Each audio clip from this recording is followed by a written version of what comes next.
Hi, everyone. Welcome to the Gut Reset Summit. I'm your host, Dr. John Dempster, and today I'm joined by an old friend and an absolute legend in the healthcare space, Dr. J. Davidson. Dr. J completed his undergraduate studies in the University of Wisconsin-La Crosse, majoring in biology with a chemistry minor, and he received his Doctor of Chiropractic at Northwestern College of Chiropractic in Minnesota. He is the founder of drjdavidson.com, and this is where he focuses on functional and natural medicine. And he is also a very popular speaker, a two-time #1 international best-selling author, and the host of the Chronic Lyme Disease Summits, the Parasite Summit, the Viral and Retroviral Summit, and the Mitochondrial Summit.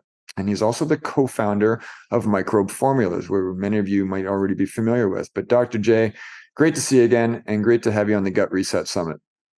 Yeah, it's great to be here. And yeah, we go way back when you think about it. It's like, wow, time flies, man. I think I've spoken on a few of your summits as well, so it's great to have this full circle, and I'm very excited to tap into your wisdom and your knowledge and share with everyone who's listening today. Yeah. And just a little update on the bio is we merged Microbe Formulas into Cellcore. So we only have Cellcore Biosciences, which is a practitioner only brand. And that's pretty much what I do full time, education and research and, present. So it's good to be here, and I'm excited for this topic. I mean, the gut is so massively important. It is, and we're going to dive into a lot of the research. I know you've got some interesting studies and tidbits to tell us, but we all have a story, and I know you've got a great story. Maybe we can start with that, Dr. J. How did you get into this wellness space, and how did you evolve to where you are today? Yeah, it's really been a great barometer for me in moving forward. And I think this happens with a lot of us in life. If we push back on it, then we have consequences. If we roll with it of like where God, source, higher selves, whatever words you want to put on it, whatever that path is that we're supposed to walk down, the more we resist it, I feel like the more issues we have, the more open we are of like, okay, this is a little nervous and nerve wracking, but new chapter opened up. And that all started, I go back, massive issues with my knee that got me interested in the health space. That basically took me out of athletics. I was obsessed with athletics and sports. That pushed me into knee surgery. Knee surgery pushed me into the health space. And then the physical therapist at the time helping me with rehab basically said, don't be a PT, be a PA or something else. I'm like, okay. So then I decided to go to chiropractic school, met my wife just before school. So we actually went to school together, Dr. Heather, who you know as well, and open a practice, rocking and rolling with structural correction chiropractic, teaching what we thought was detoxification, a lot of health, lifestyle changes and things, helping a ton of people, really busy office. And there was a piece of me that was like, man, I just feel like I'm missing something. And I don't want to say I was depressed, but I just wasn't excited after a little while. And then my wife got pregnant with my daughter. And after she gave birth, stuff just hit the fan. Like her body's basically shut down. After 2 months, her body stopped producing breast milk. So, that's a pretty big crisis with the human body when, you have a newborn 2 months old and your body stops making breast milk. So that really is what was a big eye opener for me, because there was a lot of symptoms for her leading up to it. Anxiety, can't travel on an airplane, just food sensitivities, all these different things, which I feel like we managed pretty well knowing what we knew at the time.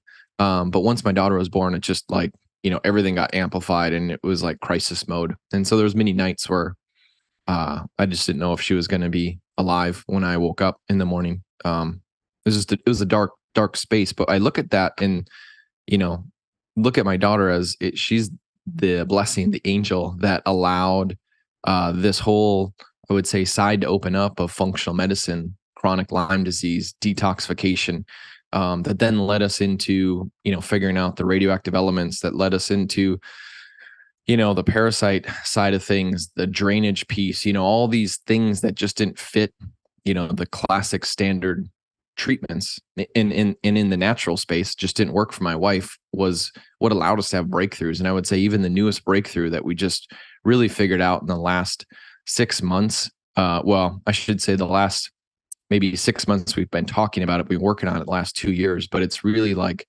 such a profound breakthrough that again comes from just being able to ask good questions, having something right in front of you, and then allowing your brain to process and continue to ask questions to get you down to the core issues. And, I'm happy to say my wife and daughter, super healthy. My daughter's 11 years old now. So it's been a while, which is amazing how time goes. But, I'm such a, blessed man to be married and have a amazing child, and health, just completely in a different direction than it was. She's healthier now in her early 40s than she ever was. So Incredible. Yeah. And it's such a story. I've heard of it many times, and it's still so powerful to hear each time. But please say hi to your family as always. But listen, today we're going to dive right into it, Dr. J. We're going to get into a topic of the extracellular matrix and its impact on the gut.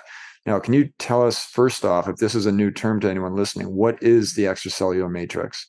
yeah, so the extracellular matrix, or some people just say ECM, has many different terms. Essentially, the easiest way to explain what it is, it's the stuff between our cells.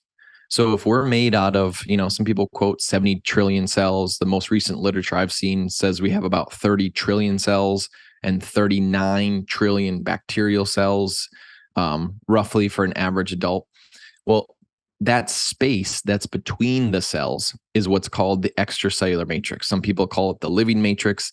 In classic physiology, anatomy and physiology, we've called it connective tissue, which a lot of times just like goes by the wayside. Like, who cares about that stuff? Unfortunately, in schooling, I just remember in schooling anatomy lab, we literally just cut and removed all that just because we wanted to look at, the muscles and the nerves. And it's like, that's literally the very first organ in our body is the extracellular matrix, is the connective tissue. Another name that's really popular is fascia or fascia. And it just depends on the term and what you're referring to, because fascia is usually like a group of extracellular matrix areas. It could be the superficial, it could be the deep, could be the myofascial layer. But the key thing is it's just the stuff between the cells. And unfortunately, what we were taught in schooling and is still being taught in school, which I hope that we can be the change, right, that we wish to see, is to start changing this. But I have a bachelor's in biology, and one of the classes was cell biology, and it's all about the cell, right? So a guy in the 1800s basically said it's all about the cell. Anybody that talks not about the cell is like, how dare you? And essentially that's where the dogma came from. And so we don't put much credit, and it's becoming more and more, but we don't put credit into what's between the cells. Well, now we know between the cells, actually what happens between the cells is a big impact of what actually happens in the cell. So the cell communicates with the extracellular matrix or the connective tissue or the fascia that's outside of the cell. And the extracellular matrix communicates with the cell. It goes back to the whole Bruce Lipton. It's not, just the DNA, basically RNA to protein. It goes back and forth, it goes both directions, environmental as well. So looking at the extracellular matrix is such an underappreciated area, starting to get more, popularity. But as we start to key in on it, we realize that this area actually is probably most likely what holds a lot of our traumas, where, you've probably heard a million times if people listen to a lot of summits about the whole ACEs study, adverse childhood events study back what is it? Kaiser Permanente, did like in the 90s or something like that. And basically the more trauma that children had, the more likely they're going to have disease later on. Well, I actually think from an anatomy standpoint that a lot of that adverse childhood event trauma that people have is stored within the extracellular matrix. And so we don't want to just look at this as an anatomy thing, but this is also a huge emotional connection. People that just don't feel like they have, and I don't want to say control of your emotions, but just something is not right in that category, right? That most likely there's trauma within that connective tissue, within that extracellular matrix. And we often, I think you're bringing up a good point here. We're so focused on the biology that we often forget about some of the energetic principles and some of the, almost like the wiring, the electrical wiring that's invisible in our body. But we are energetically driven. So, if we are seeing a connection here, and I want to hear about this research, if we are seeing a connection with stored traumas, and that in itself is a toxin, what that's doing to all of our tissues, and the way that it can communicate through all the cells is just fascinating. So yeah, tell us a little bit more, Dr. J, about the research that's emerged in this area. Well, in the extracellular matrix side of things, right? Fascia, connective tissue, right? It's all basically the same thing, just semantics and different names. But as we look at it, that's really and I don't want to start a fight here because I know this is the gut summit. But when I look at the extracellular matrix, I mean that to me is actually the real terrain of the body. I think the terrain of the body in being reference to the gut, which really is not even inside of our body, right? Still got to cross those cells from the intestines to get into the body. I think the real terrain of the body is the extracellular matrix. And it's not to push the gut isn't important, because the gut is extremely important. But again, this is all about our health radically is impacted on our terrain, not necessarily the genes we were given, but it's our environment, and our environment inside of our bodies is the extracellular matrix. Some of the most recent research in the last couple of years, they've actually shown that the extracellular matrix or fascial network is the richest sensory organ in the body. So they found that there's about 250 million nerve endings within the extracellular matrix, right? The space between the cells. We have 250 million nerve endings in that area, which is more than our eyes. It's more than any other area, basically, as far as getting sensory. So ECM, super important. They now know that the ECM can actively contract like smooth muscle, which is crazy to think about, the space between our cells. They now know the extracellular matrix actually emits biophotons and adjustable sounds as it communicates, not only locally in the area, but also systemically, which just basically means it's a communication network throughout the body. Within the extracellular matrix, we have collagen, which most people have probably heard about. Collagen. It's a triple helix formation that's got its own nanotube communication, but the extracellular matrix itself emits light, biophotons, essentially light as a communication side. And research has also shown that the ECM, or extracellular matrix, holds memories, like I mentioned. So I think that's where trauma, especially emotional trauma, can be held. But research also has shown that it has an anticipatory nature. So when you hear the word anticipatory, Dr. Dempster, what do you think about? Waiting for it, anxiously awaiting. Yeah, like I almost think about is it another nervous system? You know what I mean? Yeah. Like, is it actually thinking and feeling? And maybe that's really what it's at, right? It's feeling, because that's where I believe a lot of the, emotions are held. But extracellular matrix, I mean, the important thing to know is it can regenerate. Doctors and researchers have found basically it can regenerate in 6 months. So as long as you remove the stressors, as long as you remove the interference, the body has the the ability to heal. And I think that's one of the most exciting things to realize is, there's always that stress point when you find something out of like, oh, great, now what? Right. And then a little bit of a relief for like, okay, great, I found something, right? Oh, I got a cavitation in my jaw, or I've got, a leaky gut. Oh, I've got, mitochondrial dysfunction. But then, and we go through these different waves of, okay, well, then what do we got to do to fix it? And that's really where I was at in the last few years. As I was just looking at people, I always have these open-ended questions in my brain. And I'm looking at people as they age, because I just turned 40. So I'm like, okay, I'm not getting any younger here. And I'm looking at people and I'm like, it's like they get fatter, right? Our whole society and world, it's like people are increasing size.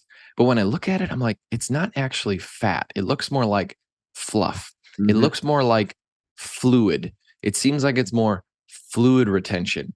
And I would have these questions in my head, and it seems very prevalent, especially in females, at least just from my observation. It's like somebody that's super fit, feels great, looks great, and it always seems like it's after child, like after having a child or some kind of trauma, and then all of a sudden it's like their body just becomes a different form. It's like everything puffs up. It's like, the arm here all of a sudden becomes like, this puffy, I don't want to say jiggly, but you know what I mean? And I'm like, that's not fat. That's like fluid. And so I had this question. I'm like, why does this happen to people, and how do you prevent it?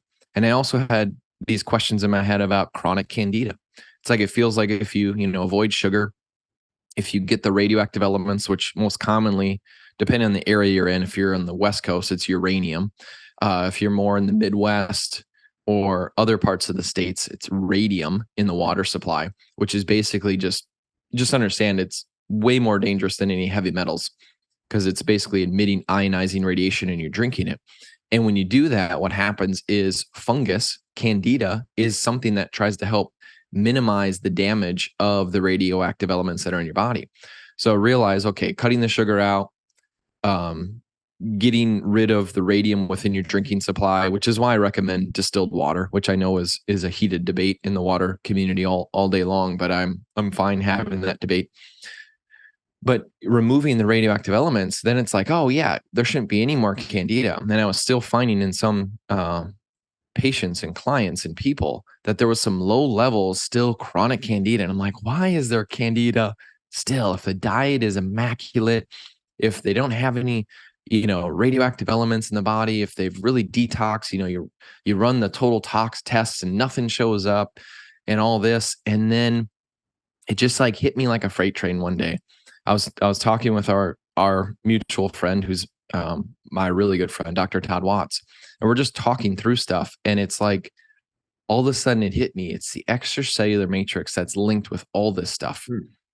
And when we started looking into it, what we found in the literature is a lot of it actually is initiated by the blood vessels. So we have arteries, we have veins, and then between those essentially are capillaries. They're like just tiny blood vessels. So, you have our heart that's blood's going through it.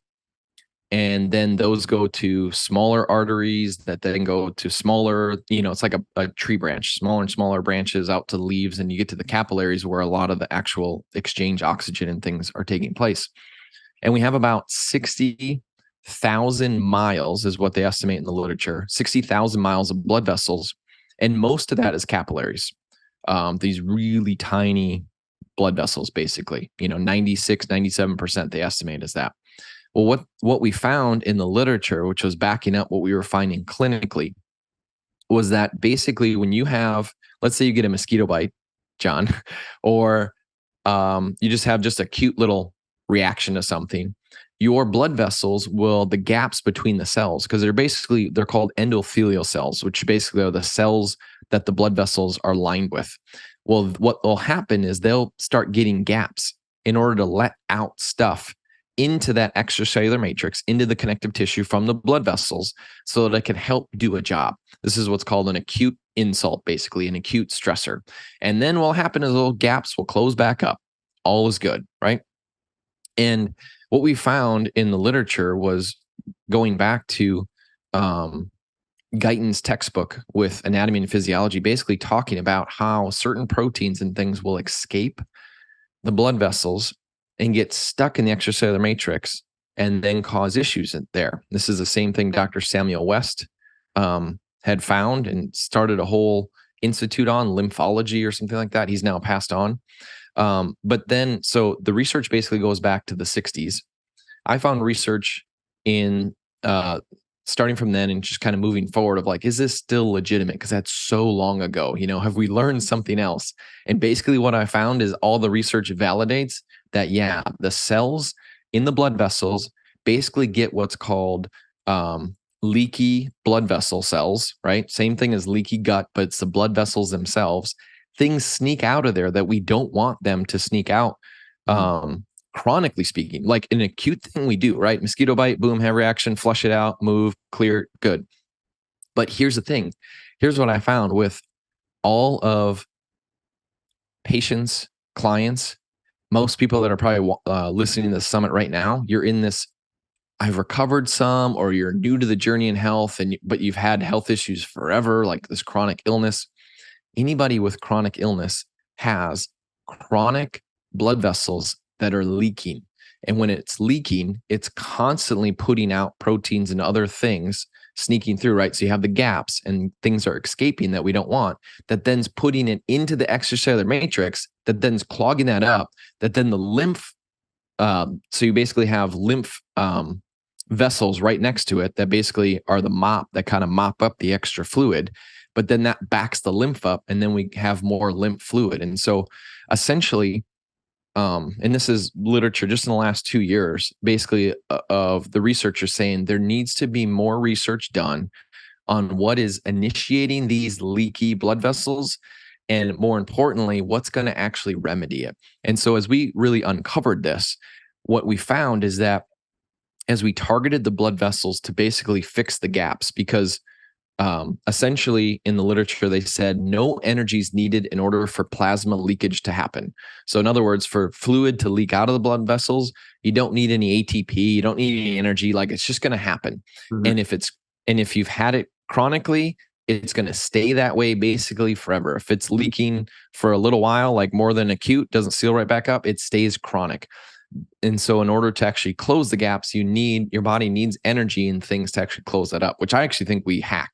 I feel like we figured out how to actually close up these leaky blood vessels, which basically is spewing extra fluid into our extracellular matrix, making us puffy.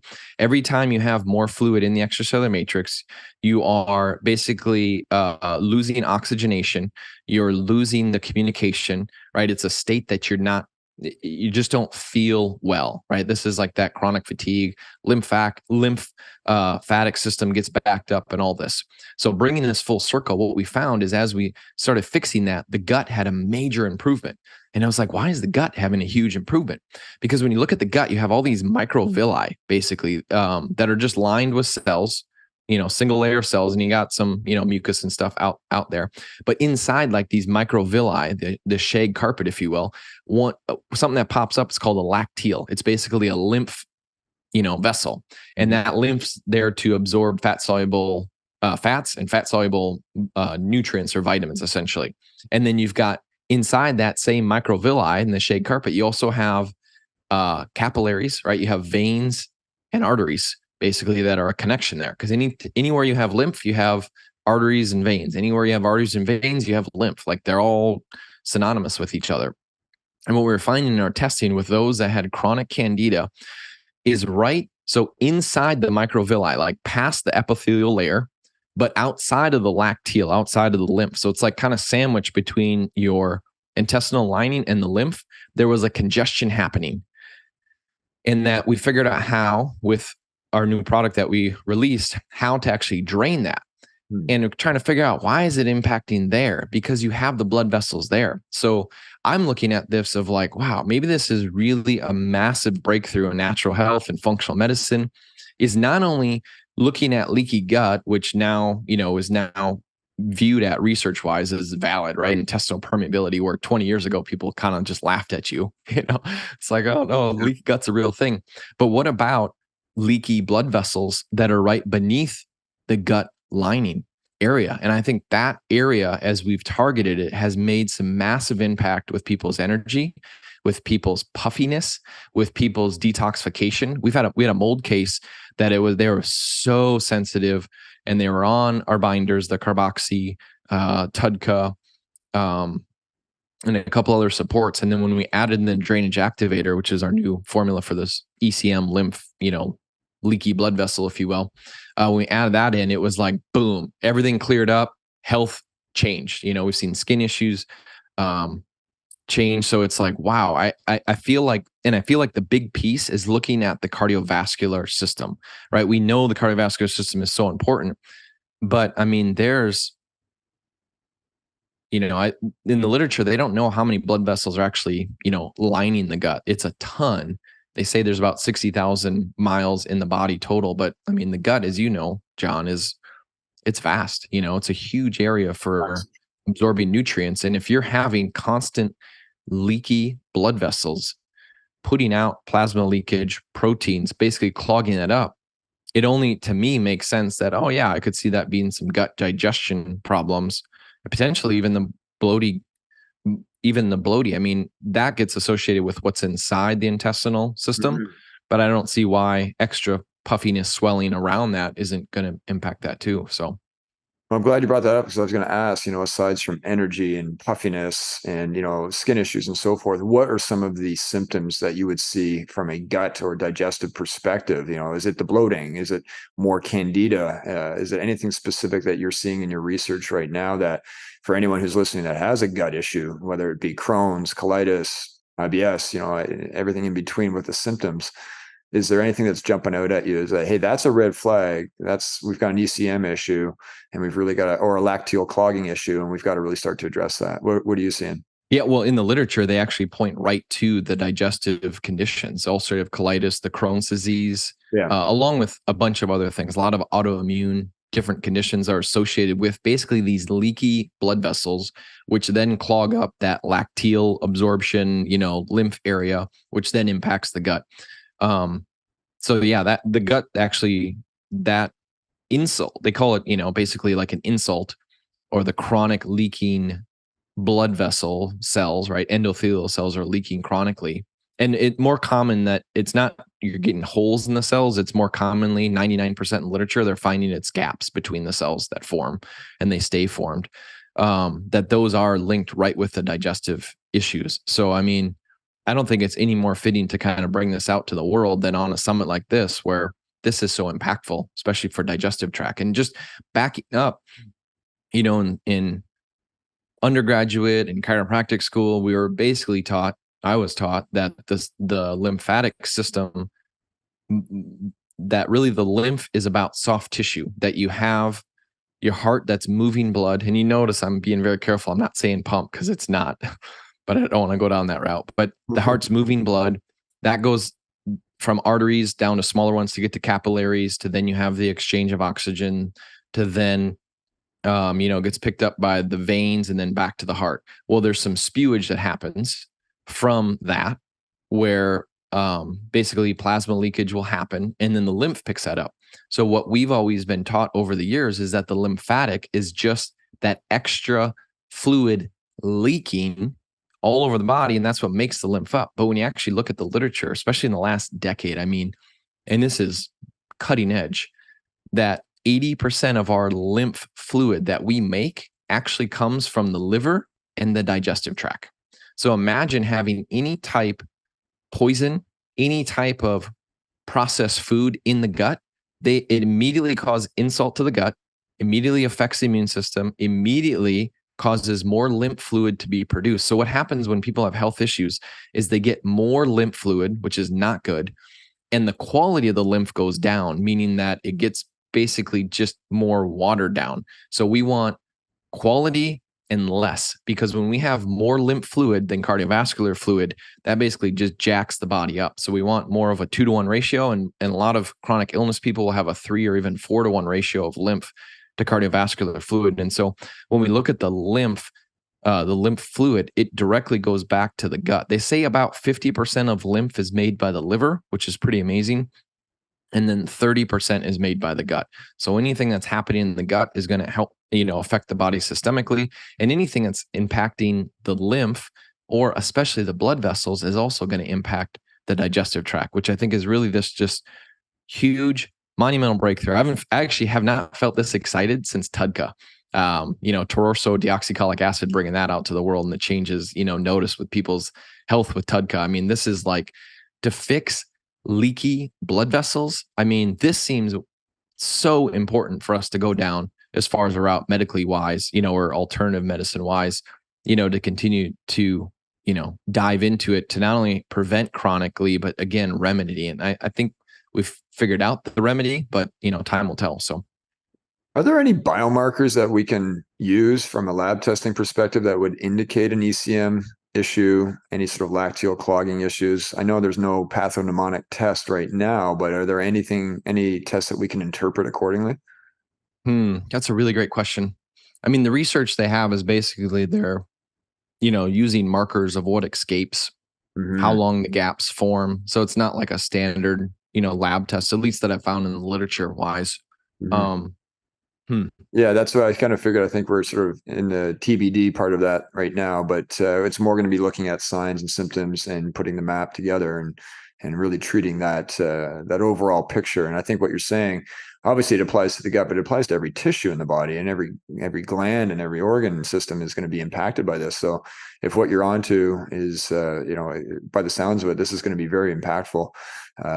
Very excited to continue to see this research develop. What are some of the biggest triggers that you see? I think you touched on some of the toxins earlier, but are there any other very, telling toxic exposures, and there are conditions that can really set off an ECM problem? So I'll separate my thoughts from what the research is saying. The research basically says that what will cause leaky blood vessels, allergens, pathogens, toxins, trauma, burns, which you could probably put in the trauma category, but that's what they list in the literature. And then they say other stimuli. When I think about it, I think it's any type of stressor. I mean, because it's our body's innate way that it works. It's our body's innate way that it functions. Of like, you have a stressor, the body's going to respond to that, right? The mitochondria are going to do its cell danger response. The blood vessels are going to start releasing fluid into that area to help flush and clean it out. I mean, if we just think about like the solution to pollution is dilution, right? If we have toxins that are in our body wants to add some fluid there to try to dilute it so it's not so potent, and hopefully flush that out, which is really all about the extracellular matrix, right? What bathes around in the cells. So I really believe mycotoxins, mold, we're going to find is a huge impact for it. Radioactive elements, other types of pesticides, herbicides, other types of toxins. PFAS is getting a lot of attention. The forever chemicals. I believe we're just going to find that a lot of these items, this is my guess, we're going to find is what creates the chronic leaky blood vessels. And so the more that we can prevent the exposure of them and the more that we can detox, the better off we'll be. But what I found clinically is just removing those, right? Having pre and post labs and showing tons of toxins, and toxins are basically gone after detoxing. It didn't fix the gap junctions between the leaky blood vessels, which is why we've targeted that. It's like, okay, what needs to really fix it? And I think it's a combination of herbs. I think nature always gives us the solutions. If there's a poison, then there should be a remedy, or there should be something that helps to bind and remove it. I don't think it's all doom and gloom. I do think we live on a very toxic planet, unfortunately, and there's only more and more chemicals that are being produced. But that's my guess on that. And just kind of a fleeting thought too, previously talking about lymph. So literature shown, like in 2020, they showed that edema, which is basically puffiness, swelling, won't show up until the lymphatic area is at least 50% blocked, 50% clogged. Wow. So for somebody to have any type of puffiness or swelling, I mean, that to me clinically is the dead giveaway of like, this has been a chronic issue, because you can't get puffiness and swelling unless your lymph is 50% blocked minimum. So let's talk about how we fix this. Obviously, this is a big issue. And so, I think classically when we hear of lymphatic cloggage and drainage, we think of many different things we can take orally, but also even the physical side in terms of like some of the lymphatic drainage, massage. Does that apply to the ECM side of things as well? Can we bring some of those same therapies into play here? I absolutely. I'm a huge fan of putting sustained pressure that is very tolerable on the body to help release the fascia, to help release the extracellular matrix. The key difference is because for years, right, with my chronic knee issues and feeling like my knee wasn't attached to my body, the muscle, the IT band just felt like it was, like I could play it. It was so, tight.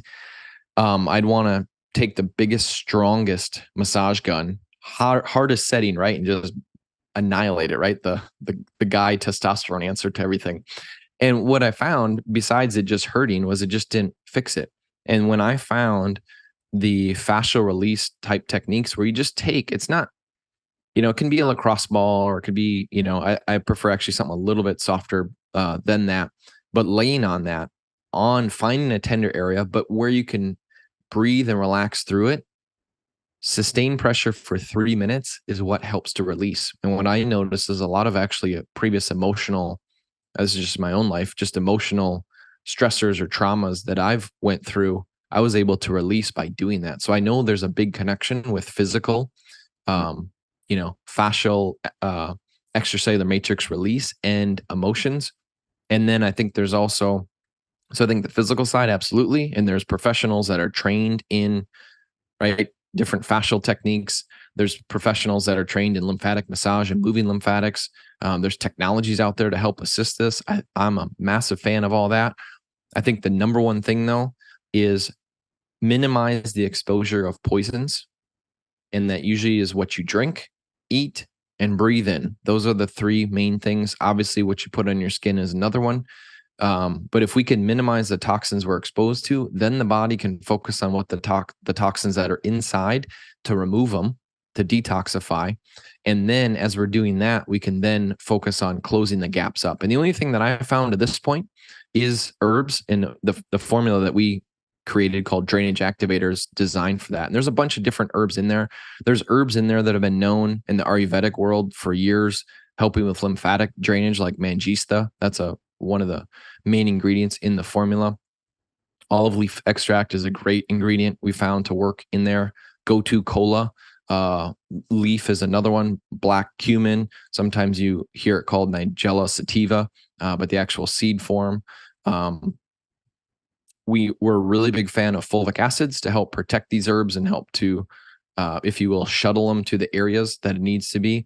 Really big fan of mushrooms and different blends, the cordyceps, the rishis, lion's mane. I think there's a lot of great properties to those. And so we basically just put that into one formula to target those leaky cells. So that's the only thing I've seen to this point. And I would love, if somebody already knew about this and this has already been covered, like, let me know. I want to see what's been out there, but I just basically going down a rabbit hole of PubMed research. And then again, just problem solving clinically of like, okay, so they don't have any toxins, or the toxins have been minimized drastically.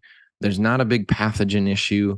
Parasites have been, minimized and brought down. It's like, well, what's still creating this like fluff, this change of body composition? What's still impacting the energy system of the body? And it's like, I really think it's still, I think it comes back to this leaky blood vessels.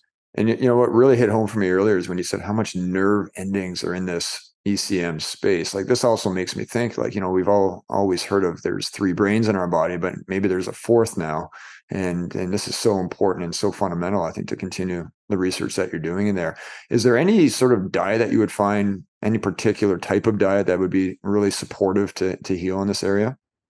I mean, I have my diet opinions now, but those, I feel like that's a journey for everybody to go on themselves, is to try out the different foods and different diets and see how you respond to it. I just, as everything's kind of transpired over the last few years and you see the powers to be and who's controlling them and kind of the direction they want us to go into, right? Of the World Economic Forum, the Bill Gates, these type of characters, if you will, that seem to have a lot of influence over our world right now, and them saying, stay away from meat. And if you eat meat, make sure it's not red meat. And maybe we need to do more research on lab manufactured meat, and, so it's more sustainable and inclusive, and, all those garbage words that they always say. Immediately my brain's like, well, whatever they don't want you to eat, red meat, then that's probably what you need. So I've become a bigger fan of that. Just looking at all the nutrients, it seems like that's one of the least reactive type foods for people, as far as allergens and things like that. Seems like you get a lot of nutrients from that.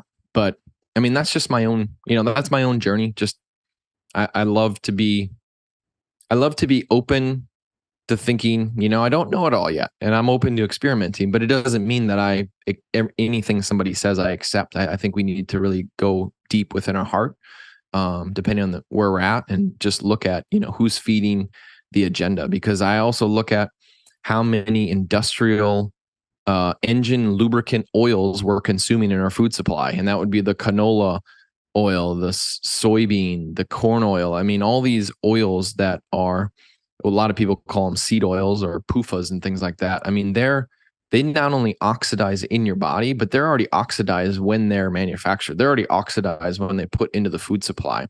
And you look at how drastic the human body has changed in the last 50 years. And with the increase of these horrible type oils in our food supply, I think that's a big impact too, that I would love.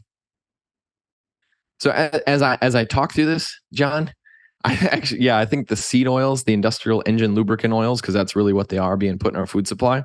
That's probably the number one thing triggering ECM, extracellular matrix, extra fluid and problems, in my opinion, from a dietary side, as I think about it.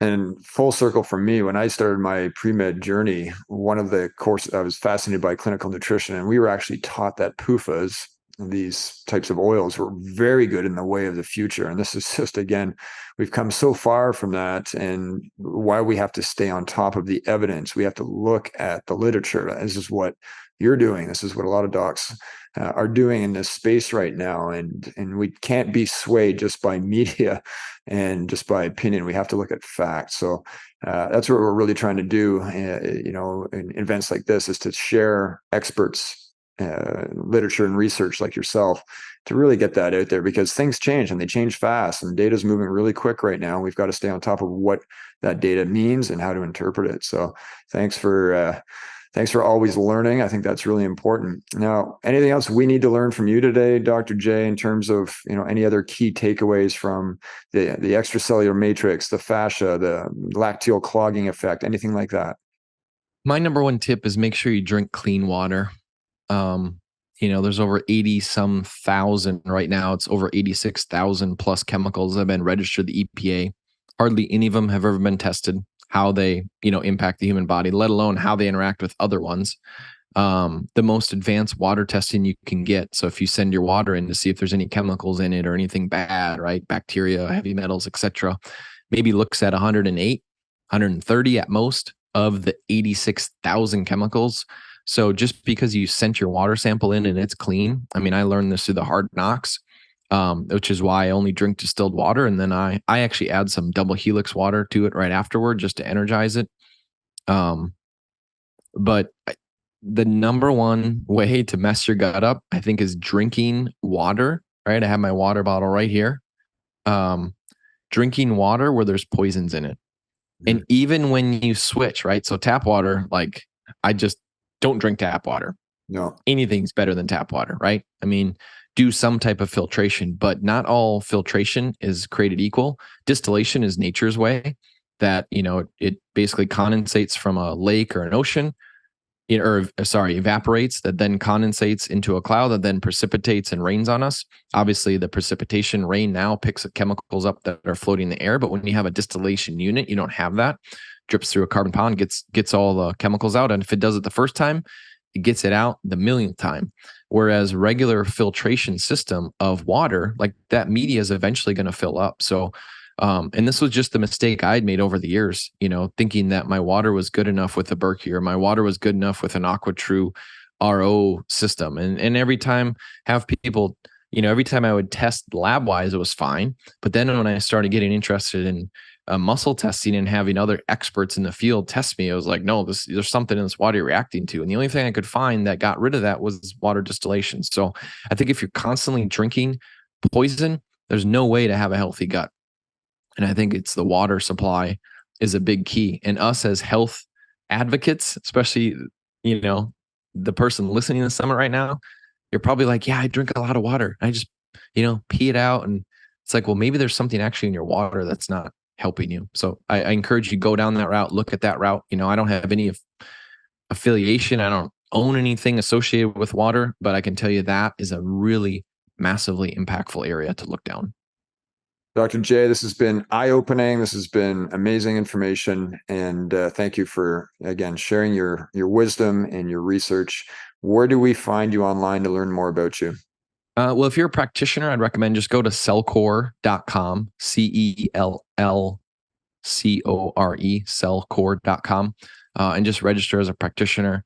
I don't do a lot of stuff publicly anymore, but I'll probably start. So you can also check out drjdavidson.com if anything pops up on there that's going to be new in the future here. being a little bit more public, but primarily focus with, healthcare practitioners. So if you're one of them, get signed up. If you go to see a practitioner, tell them about cell core, get them signed up, because there's free education in the back end, a lot of research and things as we just uncover how the body functions and how to get it better. Because that in the end is what matters. Improving health to change the world, to make it a place that we want to be. Dr. J. Davidson, thank you. Great to have you on, and I continue to look forward to learn from you going forward. So thanks again. Thanks, Dr. John Dempster. It's great having being on here. Appreciate you and all the work you do in specialty in the gut. Thank you, sir. Have a great day.